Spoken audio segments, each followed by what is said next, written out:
রাজধানীর মাঝে অবহেলিত জনপদ, গ্যাস পানি সংকটে জর্জরিত ঢাকা 14 আসনের বাসিন্দারা, প্রার্থীদের প্রতিশ্রুতি পূরণের প্রত্যাশায় এলাকাবাসী।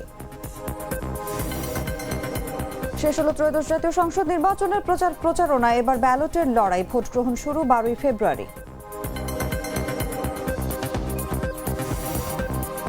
ভোটের ছুটিতে ঘরমুখো মানুষের উপচে পড়া ভিড়। আগামীকাল থেকে দেশের সব শিক্ষা প্রতিষ্ঠানে টানা 5 দিনের ছুটি। ইরানের জলসীমা থেকে মার্কিন জাহাজগুলোকে যতটা সম্ভব দূরে থাকার নির্দেশ। হরমুজ প্রণালী অতিক্রমে নাবিকদের সহিংস প্রতিরোধ না করার পরামর্শ। হুয়ান লাপোর্তার পদত্যাগ, বার্সেলোনার প্রেসিডেন্ট নির্বাচনের 35 দিনের কাউন্টডাউন শুরু। প্রতিদ্বন্দ্বী ভিলাজোয়ানা ও মার্ক সিরিয়া।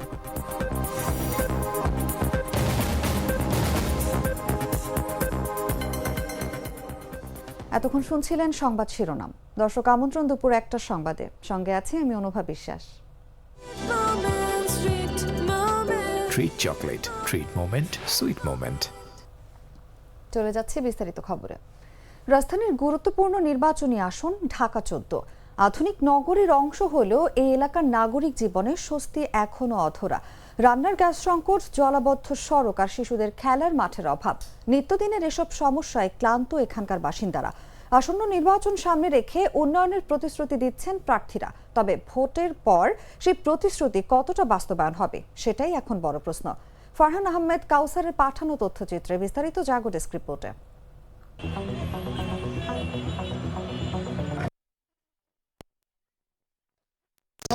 সমস্যা হলো গ্যাস। অনেকদিন যাবত জলাবদ্ধতার সমস্যা।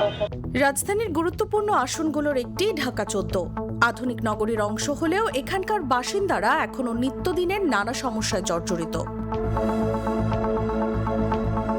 রান্নার গ্যাস সংকট, বর্ষা এলেই পানিতে তলিয়ে যাওয়া সড়ক, শিশুদের জন্য পর্যাপ্ত খেলার মাঠের অভাব, সব মিলিয়ে নাগরিক দুর্ভোগ যেন এখানকার নিত্যসঙ্গী।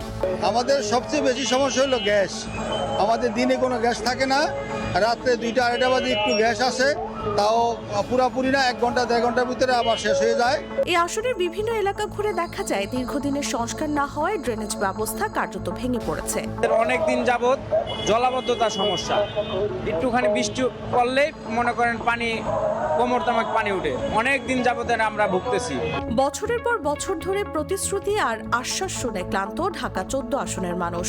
উন্নয়নের গল্প শোনা গেলেও বাস্তবতায় মেলেনি স্বস্তি।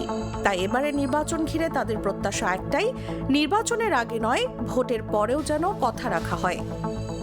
নিউজ ডেস্ক, জাগো নিউজ। ত্রয়োদশ জাতীয় সংসদ নির্বাচন ও গণভোটের আনুষ্ঠানিক প্রচারণা মঙ্গলবার সকাল 7:30টায় শেষ হয়েছে। নির্বাচন কমিশনের বিধান অনুযায়ী ভোট গ্রহণ শুরুর 48 ঘন্টা আগে সব ধরনের সভা, সমাবেশ ও মিছিলের উপর নিষেধাজ্ঞা কার্যকর হয়েছে। সোমবার আগারগাঁও নির্বাচন ভবনে এক সংবাদ সম্মেলনে নির্বাচন কমিশনের সিনিয়র সচিব আক্তার আহমেদ এসব কথা বলেন। তিনি বলেন, সবাই ব্যস্ত প্রচারণায়, তবে মঙ্গলবার সকাল 7:30টায় এটা শেষ করতে হবে। নির্বাচন কমিশনের কর্মকর্তারা জানিয়েছেন, ভোট গ্রহণ শুরুর 48 ঘন্টা পূর্বে সংসদ নির্বাচনের প্রচারণা বন্ধ করতে হয়। এবারে নির্বাচনের ভোট গ্রহণ শুরু হবে 12 ফেব্রুয়ারি সকাল 7:30টায়। তার 48 ঘন্টা আগে বলতে বোঝায় 10 ফেব্রুয়ারি সকাল 7:30টা। অর্থাৎ এই সময়ের মধ্যে সব প্রার্থীর সব ধরনের প্রচার শেষ হবে। গত 22 ডিসেম্বর থেকে এবারের জন্য 20 দিনের প্রচারের সুযোগ পেয়েছিল ইসি।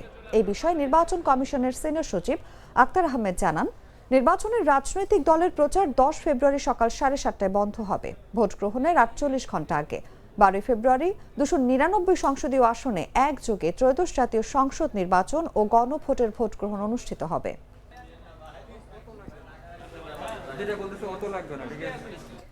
আগামী 12 ফেব্রুয়ারি অনুষ্ঠিত হতে যাচ্ছে ত্রয়োদশ জাতীয় সংসদ নির্বাচন। নির্বাচনকে সামনে রেখে ভোটাধিকার প্রয়োগ করতে রাজধানী ঢাকা ছাড়ছেন কর্মজীবী মানুষ সহ বিভিন্ন শ্রেণী পেশার ভোটাররা। কমলাপুর রেলওয়ে স্টেশন ঘুরে দেখা গেছে, সেখানে ঈদের মতো উৎসব মুখর পরিবেশ বিরাজ করছে। মঙ্গলবার ভোর থেকে কমলাপুর রেল স্টেশনে যাত্রীদের উপচে পড়া ভিড় দেখা যায়।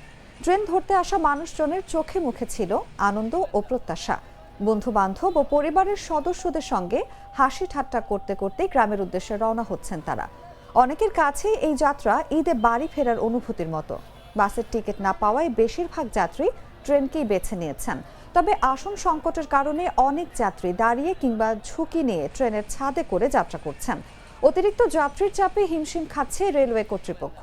রেলওয়ের কর্মকর্তা জানান, যাত্রীদের ছাদে উঠতে নিষেধ করা হলেও অতিরিক্ত চাপের কারণে তা পুরোপুরি নিয়ন্ত্রণ করা যাচ্ছে না। ভোটের টানে অনেকেই ঝুঁকি নিয়ে যাচ্ছেন। ভোট দিতে বাড়ি ফিরছেন ঝিনাইদহ, কুষ্টিয়া ও খুলনা সহ বিভিন্ন জেলার ভোটাররা। তাদের প্রত্যাশা, এবারের নির্বাচন হবে সুষ্ঠু ও উৎসব মুখর। সব মিলিয়ে ভোটাধিকার প্রয়োগের আগ্রহে রাজধানী জুড়ে তৈরি হয়েছে এক ভিন্ন আবহ।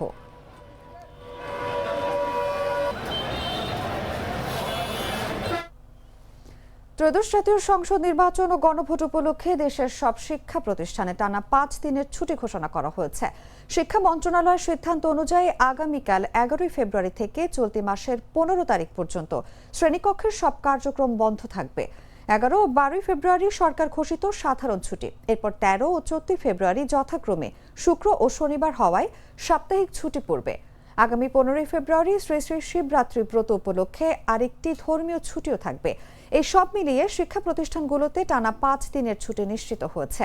এটি চলতি বছরের শিক্ষা প্রতিষ্ঠানগুলোর প্রথম বড় ছুটি হিসেবে ধরা হচ্ছে এবং শিক্ষা মন্ত্রণালয়ের বার্ষিক ছুটির তালিকা অনুযায়ী এটি এই বছরের 5ম ছুটিও হবে। অন্যদিকে 11 ফেব্রুয়ারি নির্বাচন উপলক্ষে সরকারি ছুটি ঘোষণা করা হয়েছে। তদুপরি নির্বাচনের আগের দিন অর্থাৎ 10 ফেব্রুয়ারি শিল্পাঞ্চলের শ্রমিকদের জন্য সাধারণ ছুটি থাকবে বলেও জানা গেছে।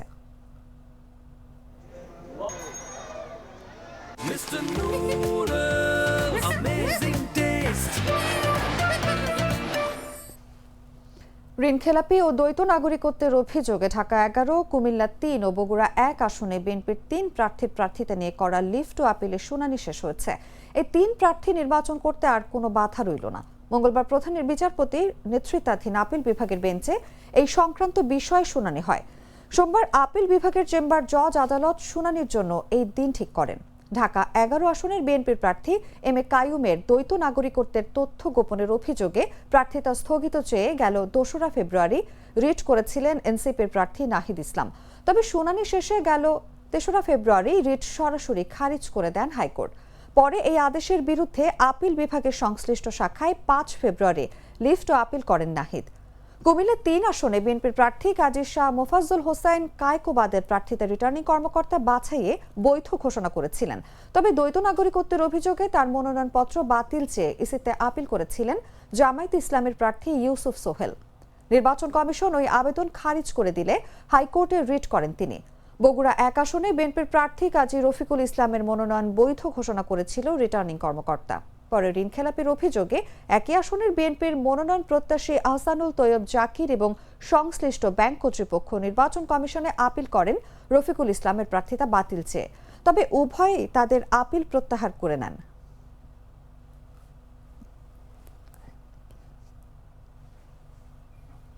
লক্ষ্মীপুর 4, রামগতি ও কমলনগর। একসময় যেখানে দলীয় কোন্দল আর একাধিক প্রার্থী সমীকরণে চাপে ছিল বিএনপি, সেখানে এখন ফুরফুরে মেজাজে ধানের শীষের প্রার্থী এবিএম আশরাফ উদ্দিন মিজান।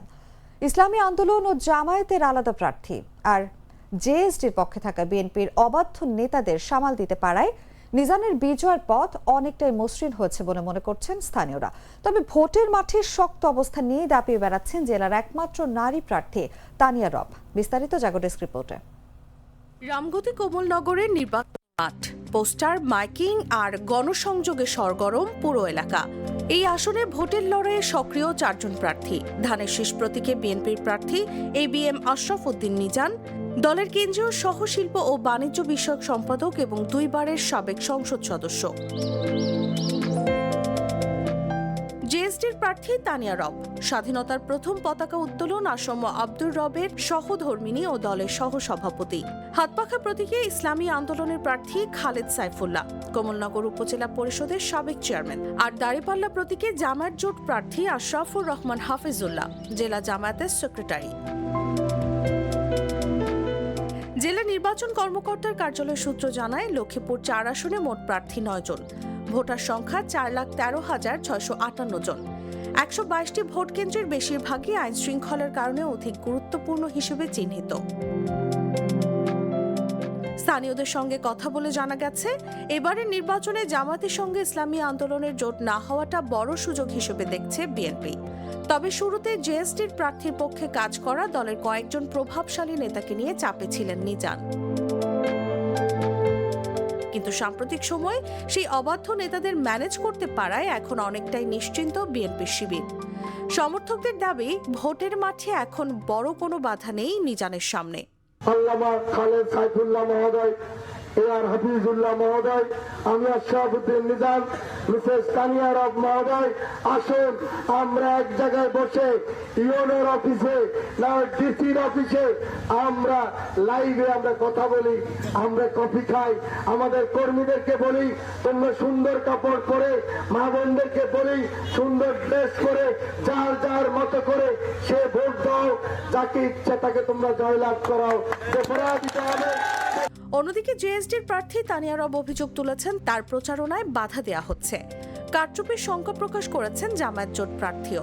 আর দুর্নীতিমুক্ত সমাজ করার প্রতিশ্রুতি দিচ্ছেন ইসলামী আন্দোলনের প্রার্থী। সব মিলিয়ে লক্ষ্মীপুর 4 আসনে ভোটের লড়াই এখন ত্রিমুখী থেকে চতুর্মুখী সমীকরণে। শেষ পর্যন্ত কার হাতে যাবে এই আসনের ম্যান্ডেট, তার উত্তর মিলবে ভোটের দিন। নিউজ ডেস্ক, জাগো নিউজ। রোজকার সাধারণ খাবার এখন হবে অসাধারণ। প্রাণ স্বাদের মশলা, স্বাদ বাড়ায়, ঘ্রাণ ছড়ায়। জানাবো আন্তর্জাতিক সংবাদ।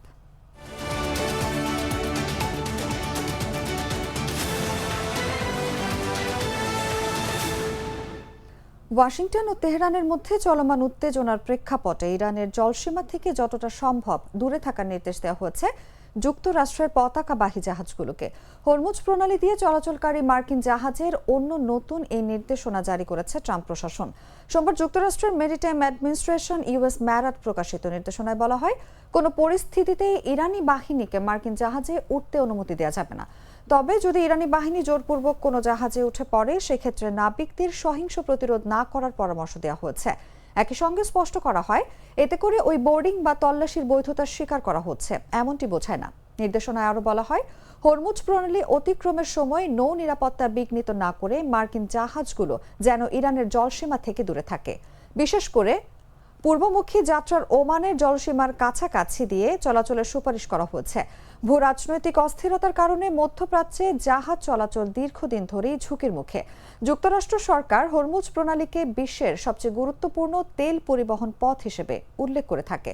সব মিলিয়ে নতুন এই নির্দেশনা উপসাগরীয় অঞ্চলে বাড়তে থাকা উত্তেজনারই প্রতিফলন বলে মনে করছেন বিশ্লেষকরা।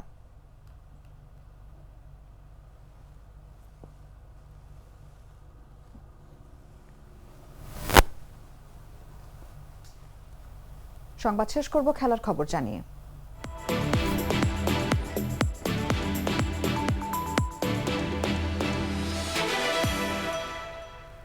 পুনর্নির্বাচনের লক্ষ্যে বার্সেলোনার প্রেসিডেন্ট পদ থেকে পদত্যাগ করেছেন হুয়ান লাপোর্তা। সোমবার এক বিবৃতিতে ক্লাব কর্তৃপক্ষ জানায়, এর মধ্য দিয়ে আগামী 15 মার্চ অনুষ্ঠিতব্য প্রেসিডেন্ট নির্বাচনের আনুষ্ঠানিক কাউন্টডাউন শুরু হলো, যা চলবে 35 দিন। 2021 সালের মার্চে অনুষ্ঠিত নির্বাচনে 54% ভোট পেয়ে বার্সেলোনার দায়িত্ব নেন লাপোর্তা। ক্লাবের গঠনতন্ত্র অনুযায়ী প্রায় 5 বছরের মেয়াদ শেষে পুনরায় নির্বাচনে অংশ নিতে তিনি পদত্যাগ করলেন। আগামী 3.5 মাসের জন্য সহসভাপতি রাফা ইউস্তে ভারপ্রাপ্ত সভাপতি হিসেবে দায়িত্ব পালন করবেন। আইনজীবী পেশার লাপোর্তা আবারও প্রেসিডেন্ট পদ ফিরতে চান এবং আগামী 1 জুলাই দায়িত্ব নেওয়ার লক্ষ্য নির্ধারণ করেছেন। দীর্ঘদিনের প্রতিদ্বন্দ্বী ভিক্টর ফন্টের বিপক্ষে তাকেই এবারের নির্বাচনে স্পষ্ট ফেভারিট হিসেবে দেখা হচ্ছে। এছাড়া প্রথমবারের মতো নির্বাচনে অংশ নিচ্ছেন সাবেক ক্লাব নির্বাহী হ্যাভিয়ের ভিলাজোয়ানা এবং অর্থনীতিবিদ মার্ক সিরিয়া। ক্লাব সূত্র জানায়, আইনগত বয়সে পৌঁছানো এবং অন্তত 1 বছরের সদস্য পদ রয়েছে এমন প্রায় 1 লাখ বার্সেলোনার সদস্য ভোট দেওয়ার যোগ্য। ভোটার উপস্থিতি বাড়াতে কাতালোনিয়ার বিভিন্ন অঞ্চলে একাধিক ভেন্যুতে ভোট গ্রহণ অনুষ্ঠিত হবে। তবে বিরোধী প্রার্থীদের অনুরোধ সত্ত্বেও এবার ডাকযোগে ভোট দেওয়ার সুযোগ রাখা হয়নি বলে জানিয়েছে বার্সেলোনা কর্তৃপক্ষ।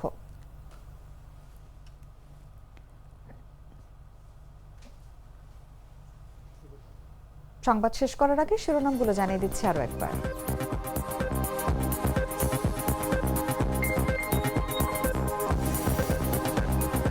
রাজধানীর মাঝে অবহেলিত জনপদ, গ্যাস পানি সংকটে জর্জরিত ঢাকা 14 আসনের বাসিন্দারা। প্রার্থীদের প্রতিশ্রুতি পূরণের প্রত্যাশায় এলাকাবাসী।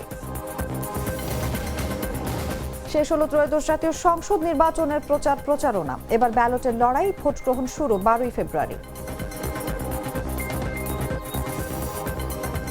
ভোটের ছুটিতে ঘরমুখো মানুষের উপচে পড়া ভিড়। আগামীকাল থেকে দেশের সব শিক্ষা প্রতিষ্ঠানে টানা 5 দিনের ছুটি। ইরানের জলসীমা থেকে মার্কিন জাহাজগুলোকে যতটা সম্ভব দূরে থাকার নির্দেশ। হরমুজ প্রণালী অতিক্রমে নাবিকদের সহিংস প্রতিরোধ না করার পরামর্শ। এবং হুয়ান লাপোর্তার পদত্যাগ। বার্সেলোনার প্রেসিডেন্ট নির্বাচনের 35 দিনের কাউন্টডাউন শুরু। প্রতিদ্বন্দ্বী ভিলাজোয়ানা ও মার্ক সিরিয়া।